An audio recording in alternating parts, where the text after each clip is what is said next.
Hello everyone. In today's video, I'm going to share a shopping campaign strategy for Black Friday and Christmas that will help you bring more visibility to your best-selling products during the peak holiday season, right when your potential customers are most likely to buy. This is a strategy we've tested at ROImonks, a performance marketing agency where I work at. You can check out their links in the description. Essentially, with one of our clients last year going into Q4 of 2024, we realized that some of our overall best-selling products were not necessarily the biggest spenders in our Performance Max campaigns, and we wanted to make sure that during Black Friday and Christmas, our best sellers get the maximum visibility in shopping placements on Google. So go through your Performance Max or your shopping campaigns and check whether your actual best sellers are getting priority. If this isn't the case, I'm not advising you to immediately start segmenting or changing your account structure. Your first instinct should be to try to fix the situation without segmentation. Make sure you're following best practices when it comes to your Merchant Center feed. I actually made a video recently about how to optimize your shopping feed, and it can really help you make sure you're following the best practices when it comes to your titles, descriptions, images, and other feed attributes. But if Google still isn't spending a meaningful amount, whatever that means for your account, on your best sellers, then you can move to the next step, which is the strategy I'm going to share with you today. The strategy is called Zombie Shopping Strategy. And last year, when we ran this zombie shopping campaign, it achieved a 3.21 conversion value to cost, which is quite good for this account. If we look at Performance Max campaigns during the same period, they achieved 3.18 conversion value to cost, slightly lower. Of course, Performance Max campaigns spent much more overall, but the zombie campaign had fewer products in it.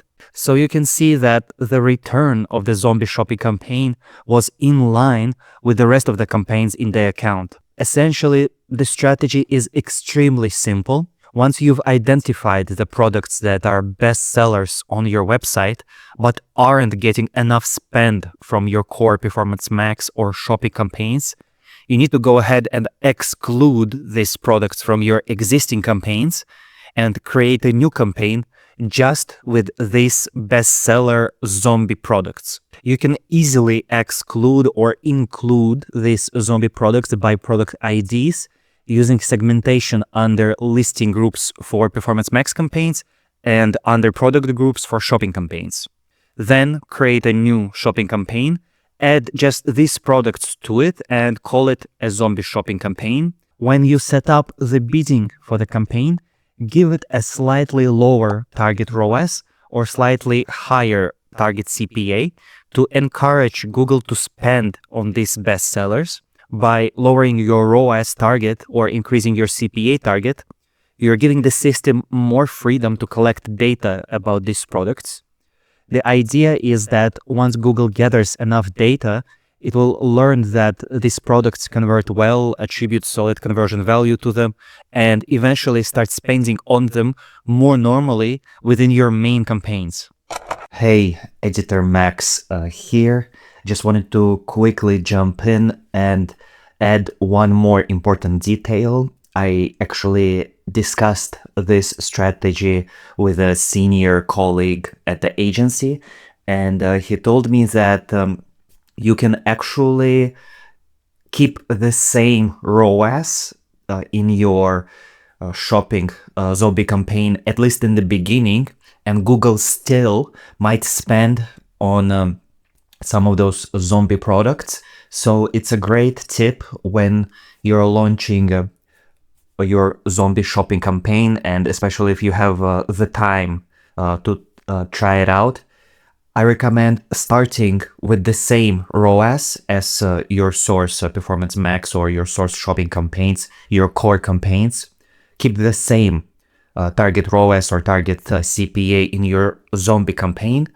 And if the zombie campaign does not start spending, in this case, you can lower target ROAS a little bit just to encourage Google to spend on these products, accumulate learning, and gather data on the real return that Google can generate from these products, so that hopefully later when you add these zombie products back to your core Performance Max and shopping campaigns at higher ROAS, Google continues spending on them.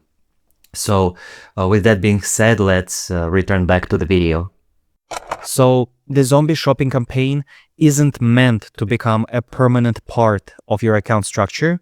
It's meant to give a temporary boost to these zombie best-selling products to help Google gather learning and data on them.